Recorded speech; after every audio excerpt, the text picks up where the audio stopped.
我就这点钱，能省出你要借的这500两银子吗？你这不是为难我吗？可是你不用说了，我说的也够多的了。其实，我根本没有必要跟你说这些。谁知道你打的什么救人的旗号，是真是假呀？大奶奶，你不必解释，你请吧。以后啊，你也不必再给我送菜过来了，我吃不起。碧月在。送客。是。您请吧。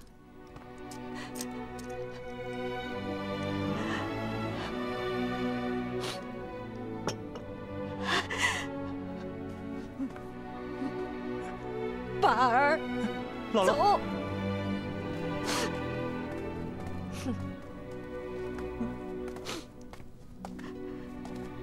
板儿，人家把咱们看成是蒙财骗钱的了。姥姥，没钱可就救不出乔姐了。是啊，可我能怎么办？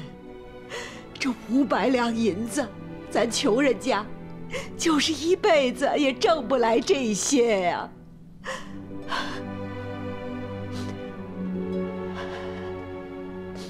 板儿，推上车，咱走。嗯。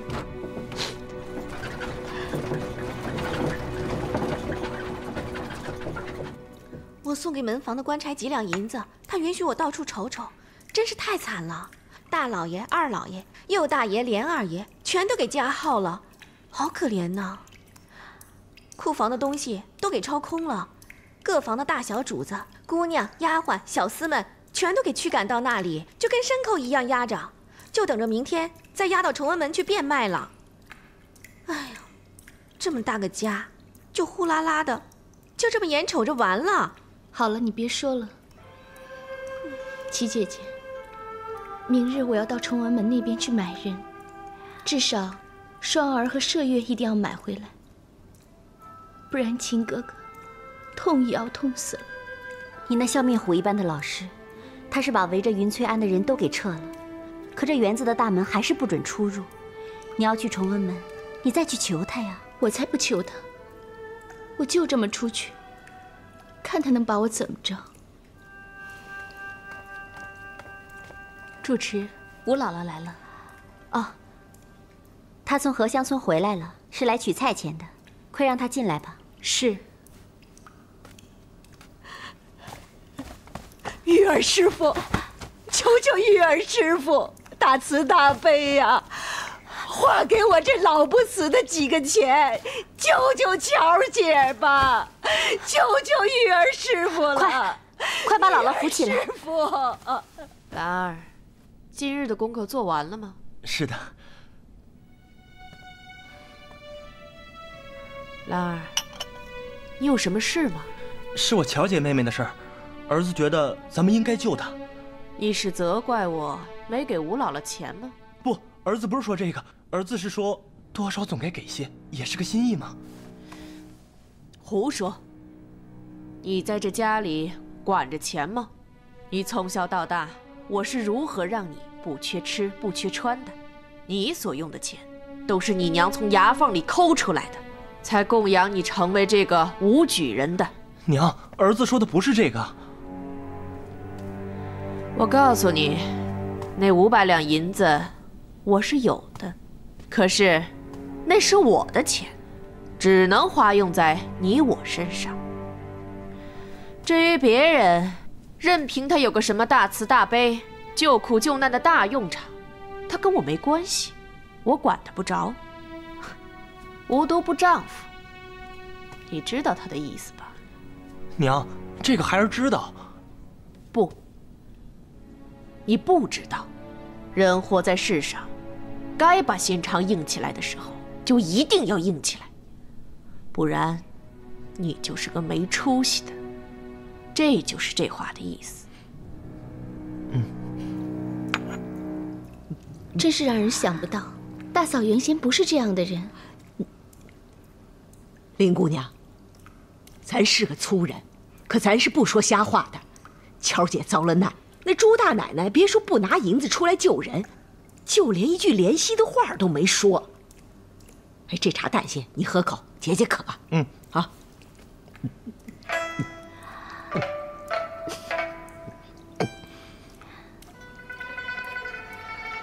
姥姥，我不是说你说瞎话，我是说，真看不出人也会变的。来人，拿去续茶。姥姥，一定要500两银子。那丧尽天良的老鸨子心肠狠着呢，怕是少1文钱，他也不会放人呐。平儿，你来。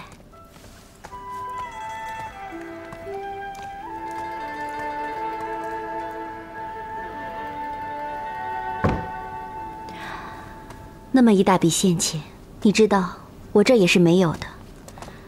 当年出家北上之际，随身带上的能值些钱的，也就那几只成瓷杯了，也是预备着补贴用度的。其中一只送给了你。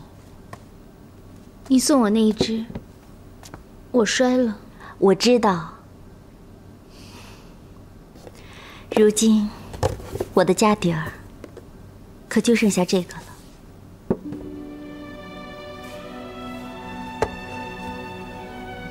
呀，这真是天下无双的好东西啊！你呢，更是个救苦救难的大菩萨。你少埋汰我，你只说用这个换钱，够不够用？这我也不懂。若是凤姐姐在这儿就好了，她能给折算的清清爽爽的，这会儿也没有别的办法。我那老师喜欢成瓷，不如就卖给他。我也是这么想的。可你我虽然都不是会算账的，这一对杯子卖给他，不能少于1000两银子，其中500两给吴姥姥带走去赎买乔姐，另外500两你就带在身上，明天到崇文门卖场去买人。双儿麝月能买下哪一个，对你的秦哥哥都会是个安慰，也算是你为他尽了一份心力。这算什么？拿着你的钱，倒让我买个好给他。你到底还是个俗人。什么你的钱我的钱，只要能救人，钱算什么东西啊？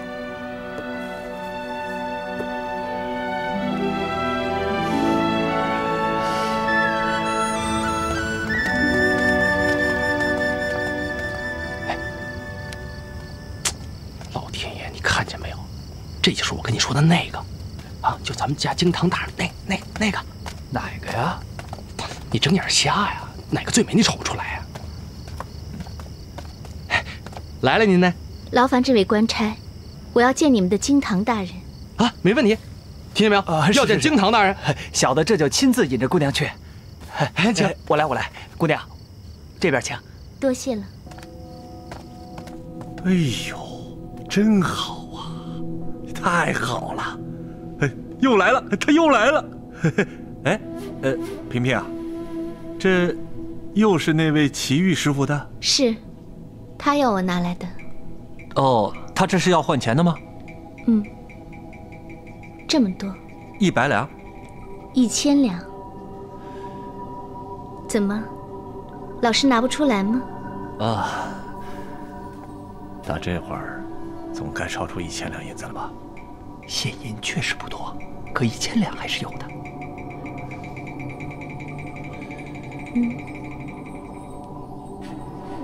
赶紧的拿来。是。哎呀，萍萍啊，其实我早就想问问你了。你说你这位闺中好友，就是这位奇遇师傅，他究竟从何处来，是何出身啊？这个，老师还真是问着我了。这样的事儿，我从来没问过他，他也从来没跟我说过。奇怪，你说你们两个，竟然是闺中密友。老师，我和齐姐姐的交情，并不是老师想的那样。哦，是，我只是禁不住好奇嘛。你说这种天下无双的好东西，他那里竟然一有再有，奇，真是奇。大人，这是1000两银子。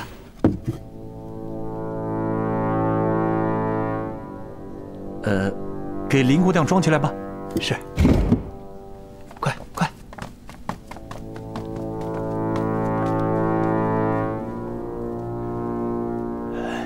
姥姥啊，你快过来吧。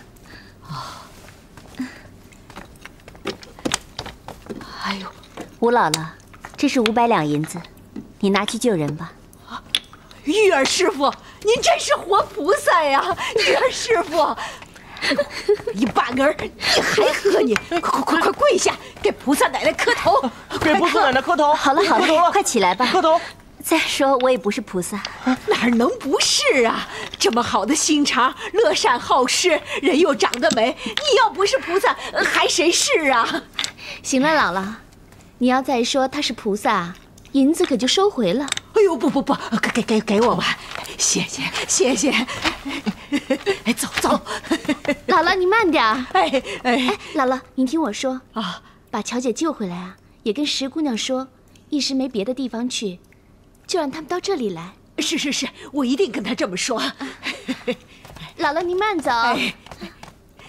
玉儿菩萨，我这就回去了，您老好生歇着啊。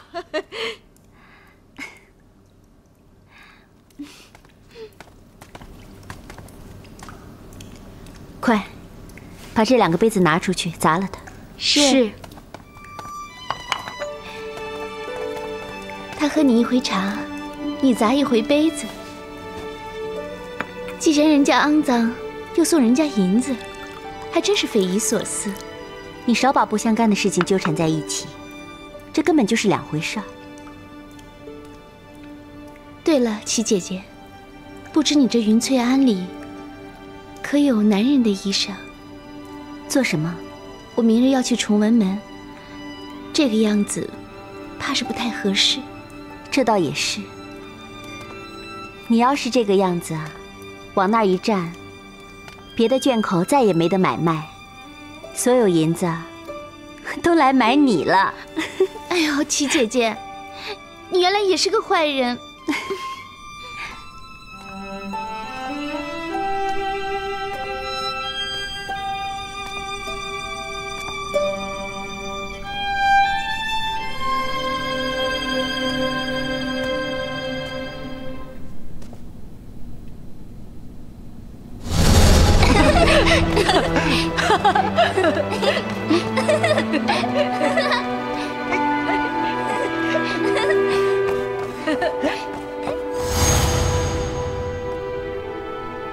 齐姐姐，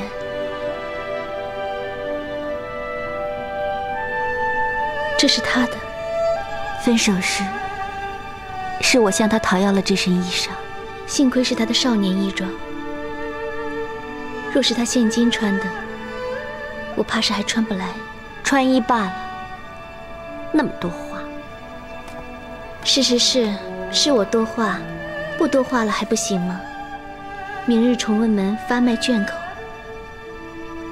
陈贝勒和枕霞妹妹定然也会知道，枕霞妹妹定然也会督着陈贝勒去买人。秦阁的丫鬟多买几个回来总是好的。我若是见到陈贝勒爷，我一定跟他说。不许说。你知道我跟他说什么就不许我说呀。我跟他说，这身衣裳你保存了好些年。你敢？齐姐姐，有些话你得让他知道，不能老是憋在心里。那是我的事，不用你管。好，我不管。可他若是认出我的这身衣裳，他不会认出来，他早忘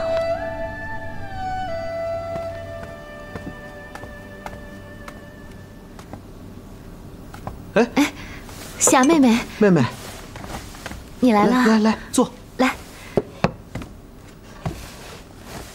快，坐这儿。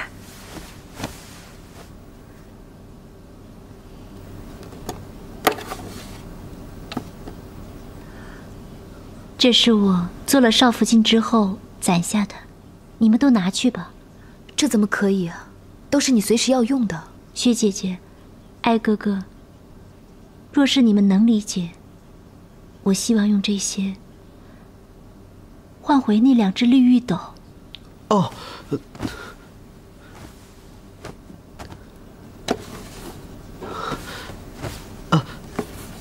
在这儿呢，这个你拿回去，这个你也拿回去。我就知道你们理解不了我的心事，更何况是贝勒爷的。他把这2只绿玉斗送给你们，看上去根本不在乎，其实我知道他心里头，他是很在乎的。有一次半夜里醒来，我发现他躲在一间屋子里，用这2只绿玉斗喝茶，喝了这一只又喝那一只，我还能不懂他的意思吗？我就赶紧着悄悄地回房躺下，假装睡着了。过了一会儿，他也回来了，也悄悄地躺下。你们知道我当时在想什么吗？我想，这大概就叫同床异梦吧。第2天，我们2个都像什么事都没发生过一样。霞妹妹，你别伤心。陈贝勒虽说有时候会想一想他从前，可他从来没做过对不起你的事，这一点我可以担保。这一点我比你更清楚。他藏着自己的心事，却对我100个好，所以我也不能那么不懂事。他就剩这么点念想了，我不能那么自私的让我爱的人忍痛割爱。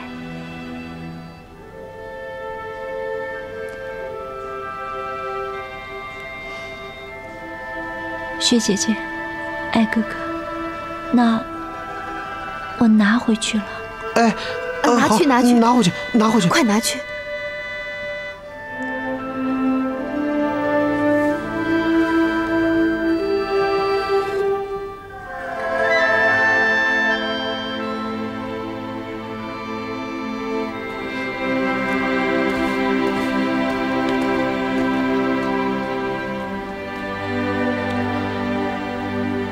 不能让我爱的人忍痛割爱。霞妹妹这话好有哲理。你称赞她这句话，是在责怪我吗？薛姐姐多心了，我怎么会责怪你啊？再说，我哪有资格责怪别人啊？你知道就好。再说，霞妹妹说的忍痛割爱，说的是个物件儿。是不忍心自家相公连个睹物思人的物件都没了，可这有个前提，陈贝勒爷先是舍了他的爱人，霞妹妹才不忍心自家相公再弃掉他喜欢的物件。这么算起来，霞妹妹看上去很大度，其实她很划算的。这件事也是要算账的。我不过是话赶话的这么一说，可这道理是不差的，不像有的人。吃着碗里的，瞅着锅里的，要他割舍掉一头啊，简直就跟要了他的命一样。薛姐姐这话是说我呢吧？还有林妹妹，这林妹妹是锅里的，你就是碗里的。就是这个意思。林妹妹既是锅里的，那就还没盛到碗里，我也还没吃到嘴里。我若不准你把它盛到碗里来，偏不要你吃到嘴里，你却又如何？我既有好吃的，就一时想不到吃别的。不是一时吃不吃，我是想让你像人家陈贝勒爷一样，也能有个忍痛割爱的时候。姐姐，你知道，我很怕疼的，忍不了疼。板儿，快点儿。哦，哎呦，乔姐回家了。石姑娘，石姑娘，乔姐回来了。板儿哥，石姑娘，家呀。这是我家。把车搁好了。哟，这是怎么了？啊？哟，姨妈，姨妈，姑娘，姑娘，你这是怎么了？啊？乔姐，谢谢老天爷。算没辜负你娘，没有辜负二奶奶。姑娘，咱炕上歇着吧，也好说话啊。姥姥，刚才我就觉得我不行了，可我还没有见到乔姐，我死不瞑目。哎呦，咱这不都好好的吗？不说这不吉利的话啊！姥姥，你听我说。哎，你说，乔姐，你知道吗？你的名儿就是姥姥给你起的。我知道，这一路上姥姥都跟我说了，还说是我娘让她起的。你乖，你以后要听姥姥的话，跟着姥姥，还有你板儿哥，你们3个会一起生活，就像是一家子。那我娘呢？婶儿姨妈，我娘呢？乔姐，你听姨妈说，你娘现在怕是一时半会儿的抽不出空来找你。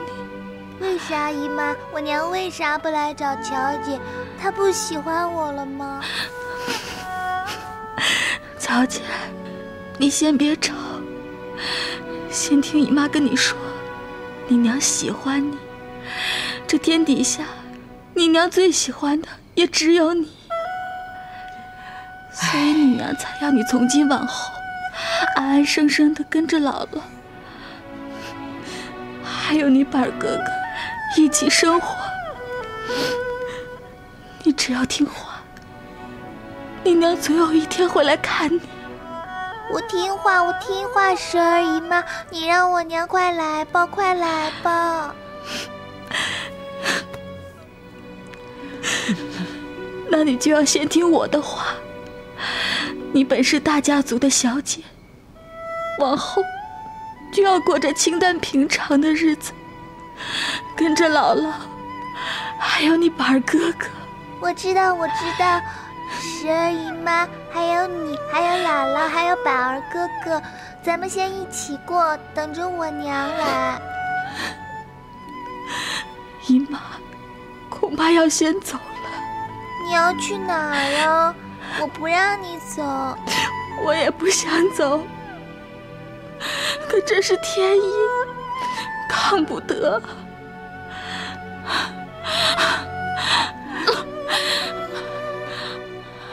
姥姥，你寄去了赵府，那里发生了什么事情，你也知道的。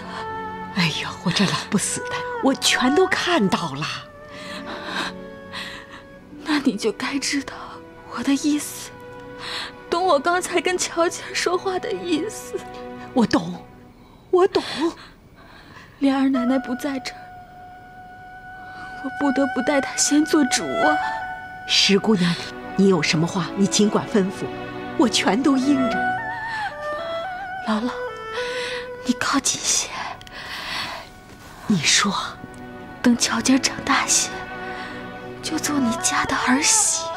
哎呦，哎，这可使不得，可是不敢哟。咱家是什么人呐？这不是造孽吗？不行不行啊！姥姥，哎呦，石姑娘，我不是不听你的，实在是不敢呐。我跟你说，不是作孽，是让乔姐托你的福，从今往后平安一生。就是她娘在这儿，她的心思也是一个样的。你是说，莲二奶奶也会这么着？你信着我，莲二奶奶跟我一样，早就看透了什么荣华富贵。哎呦，你现在就太……哎呦，石姑娘，你怎么了？你可别吓唬我，我受不了啊！石姑娘，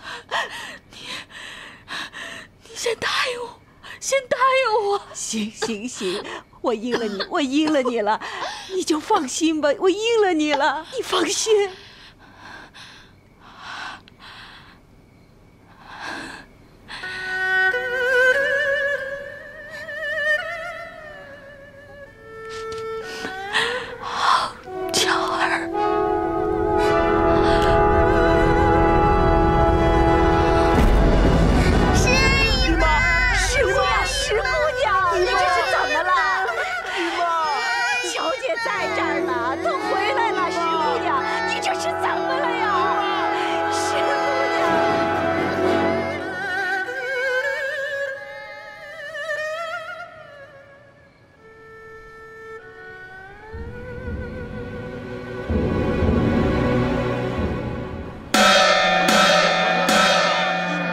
来瞧，都来看啊，都来挑，都来选啊，全都是上等货色。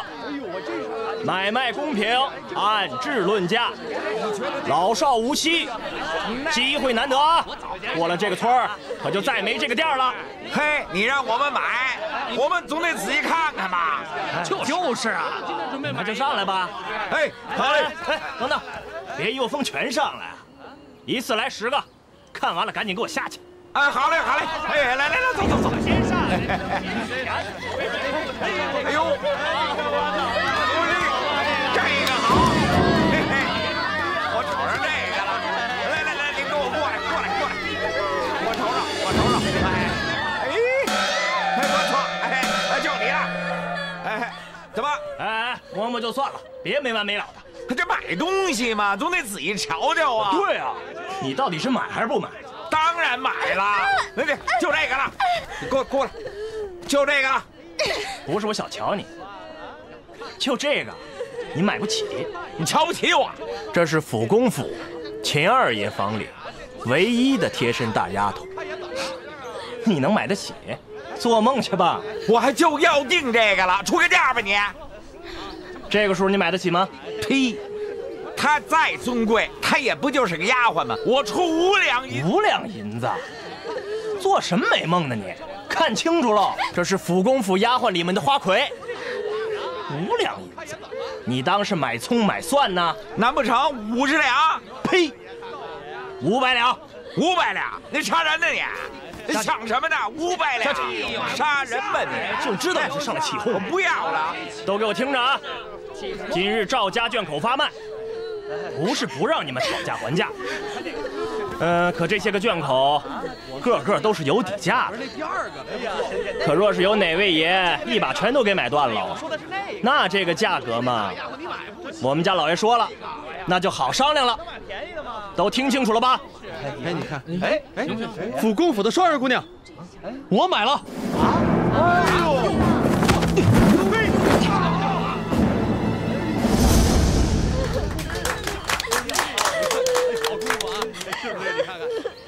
你要买这个？不错。方才叫的价你可听清？钱不是问题，只是我要同双儿姑娘说几句话。那你可得快点，别耽搁了别家的买卖。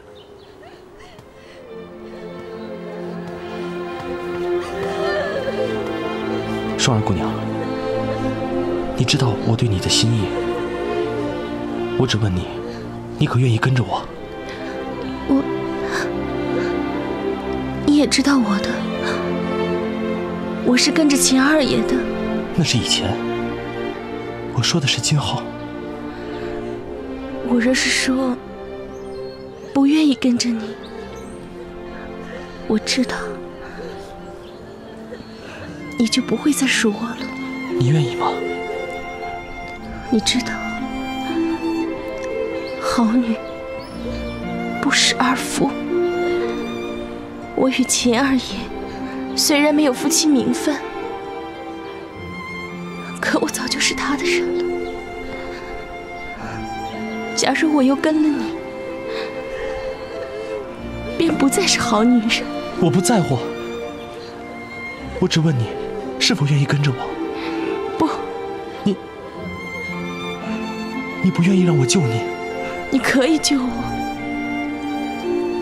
可我不会跟着你。哎，你到底是买不买啊？我买。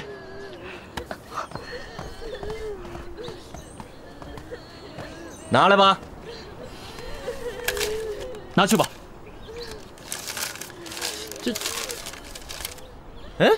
这什么呀？这是，老子要的是银子，拿去给你家惊堂大人。这房契的价值不止500两银子。好，你等着。你这又是何苦呢？你若是愿意跟着我，这套宅院对你我便是安乐窝。你即使不愿意跟着我，这房子与我又何用之有？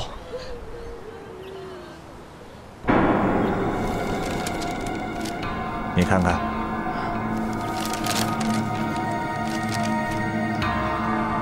这套宅子怕是1000两银子都买不下来。让他画押，把人领走。是。敬堂大人，没想到还真有这等有情有义的。这个蒋奇官，我知道他，虽说是个戏子，身上有些江湖气。我说的是情义。哎，你过来，这位买主，这边请。跟我要他呢，怎么了？大爷，请。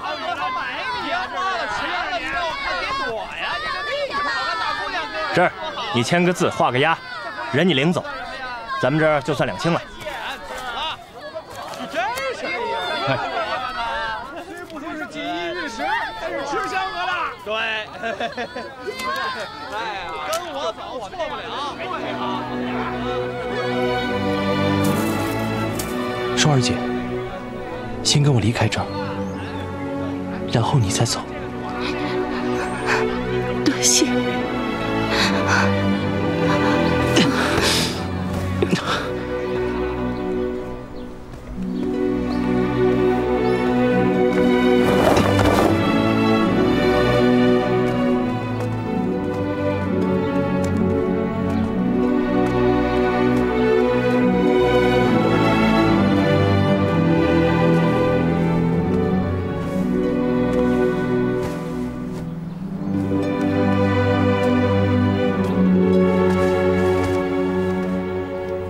起轿！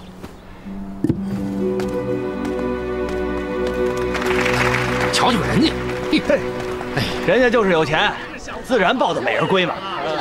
哎，奶奶的，他能吃肉，咱也得喝口汤吧？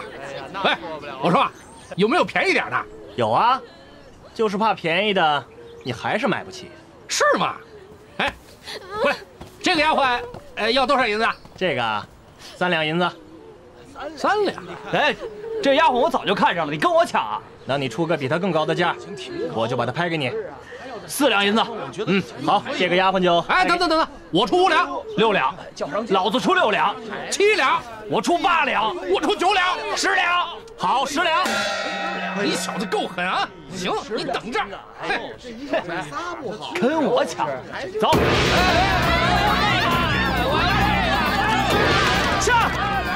撤！不卖了！撤！都不卖了！都不卖了！哪个都不卖，我都买了！秦哥，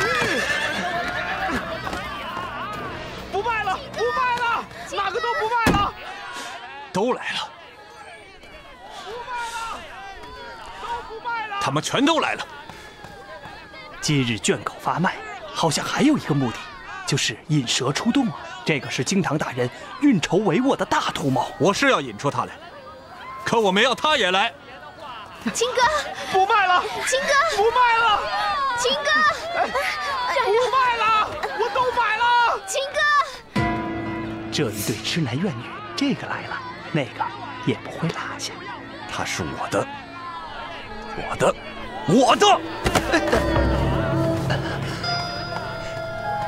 大爷息怒，卑职要说的是，今日之事摆明了，这一对男女还真是心往一处想，就怕是死也不会分开。我要他们俩一个活，一个死。大人，怕是尚无生杀之权啊！我要他生不如死。来人呐！大人，将抗制逃犯赵宝琴给我即刻缉捕，就地发卖。遵命。前辈了，帮帮我！秦哥！哎，住手！不卖了，不卖了，我都买了！你们干什么？放开我！我都买了！秦哥，干什么？放开我！让，秦哥，秦哥，我来买人！秦哥。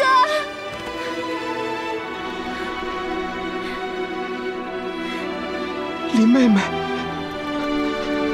林妹妹，放开我！你们干什么？秦哥，林妹妹，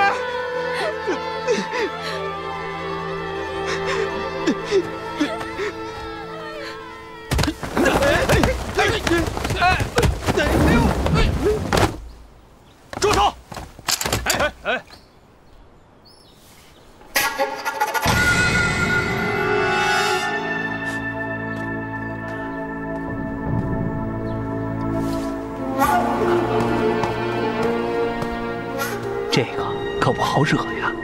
我用不着惹他。大人，臣贝勒爷求住口！废物！我命令你们将赵宝琴即刻缉捕，就地发卖，为何还不执行？小的该死，小的这就执行。可那位贝勒爷，大人还是惹不起。可惹不起，我还躲得起吧？我不见他，他又能如何？二爷，京堂大人有令，速将抗旨逃犯赵宝琴即刻缉捕，就地发卖。你们干什么？放开我！我是来买人的。京堂大人有令，抗旨逃犯赵宝琴所携珠宝乃圣谕查抄之罪款，当场查收，不得有误。不行，不能收啊！这是我留着买人的。你们这些强盗！你们这些强盗！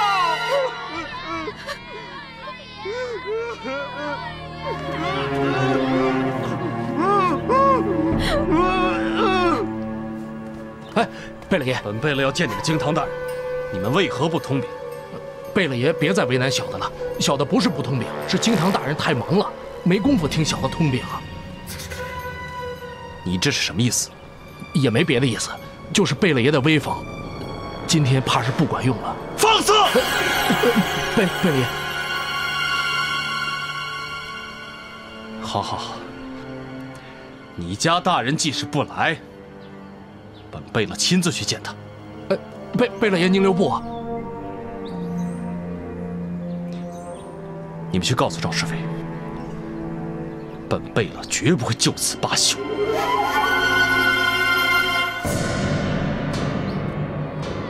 老实点，都老实点，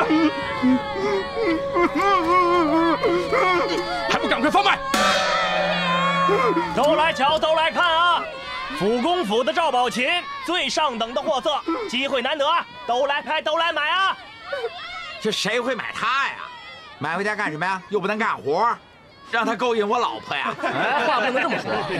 你买了它，就算自家不愿意养着，也不会吃亏啊。转手卖到花街柳巷，自有那嗜好男色的，肯出大价钱要这等好货色。这么说，咱买的不是个男人，是只兔子，是个兔子。你我买了。好，你出多少？你要多少？方才有人买走个丫鬟，说是府公府丫头里的花魁，最终以500两银子成交。这个赵宝琴自然也是上等货，便宜也要500两银子好了。好，成交。这是500两银子，一手交钱，一手交人。你们等着啊，我去通禀我们京堂大人一下。